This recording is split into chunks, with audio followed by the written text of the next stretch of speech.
سے آخری جہنمی کا داخلہ جنت میں کس طریقے پر ہوگا؟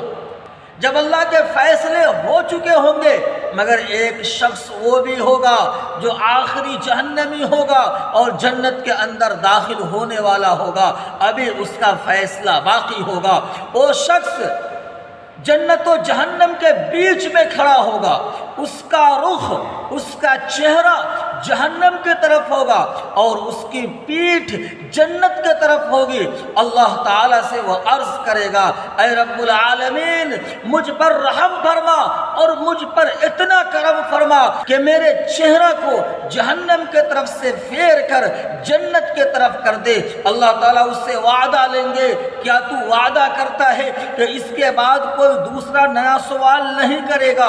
وہ بندہ کہے گا، اے خدا تیرے عزت و جلال کی قسم، تیرے قوت و غلبہ کی قسم، میں اس کے بعد دوبارہ سوال نہیں کروں گا۔ اللہ تعالیٰ جہنم کی طرف سے پھیر کر جنت کی طرف کر دیں گے، اور جب تک کہ اللہ چاہے گا خاموش رہے گا۔ جب وہ جنت کے شادابی کو دیکھے گا، جنت کے خوشنما منظر کو دیکھے گا، چند ہی منٹوں کے بعد وہ اللہ سے سوال کر دے گا، اے اللہ مجھ پہ رحم فرما، مجھ پہ کرم فرما، مجھے جنت کے دروازے تک کے پہنچا دے۔ اللہ کہے گا، ابھی تو نے وعدہ کیا تھا کہ کوئی نیا سوال نہیں کروں گا، اور پھر تو سوال کر بیٹھا، کیا گارنٹی ہے کہ دوبارہ تو نیا سوال نہیں کرے گا؟ وہ کہے گا، اے اللہ آپ میرے رب ہیں، آپ میرے کریم ہیں، مجھے آپ اپنے سب سے زیادہ بد نصیب بندوں میں مت بنائیے۔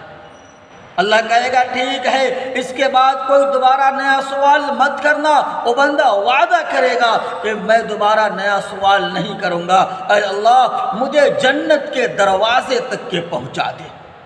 اللہ تعالیٰ فرشتوں کو حکم دیں گے، اسے جنت کے دروازے تک پہنچا دیا جائے گا۔ پھر جب وہ شخص جنت کے اندر کے خوشنما منظر کو دیکھے گا، اسے رہا نہ جائے گا۔ پھر تھوڑے ہی منٹوں کے بعد وہ اللہ سے سوال کر بیٹھے گا، اے خدا مجھے جنت کے اندر داخل کر دے۔ اللہ تعالیٰ فرمائے گا، اے انسان تو بار بار وعدہ خلافی کیوں کر رہا ہے؟ تو اپنے وعدہ کو کیوں توڑ رہا ہے؟ ابھی تو نے پہلا وعدہ کیا، میں نے تیرے چہرہ کو جہنم کی طرف سے جنت کی طرف پھیر دیا، تو نے اس کے بعد پھر وعدہ توڑ دیا۔ تو نے دوسرا وعدہ کیا، میں نے تجھے جنت کے دروازے کے پاس لا کر کھڑا کر دیا، اب تو یہاں اپنے وعدہ کو توڑ رہا ہے اور تو یہ کہہ رہا ہے کہ مجھے جنت کے اندر داخل کر دے۔ اللہ تعالیٰ سے وہ بندہ عرض کرے گا، اے رب کریم، اے مولا جلیل، تو مجھے اپنے بد نصیب بندوں میں شامل نہ فرما۔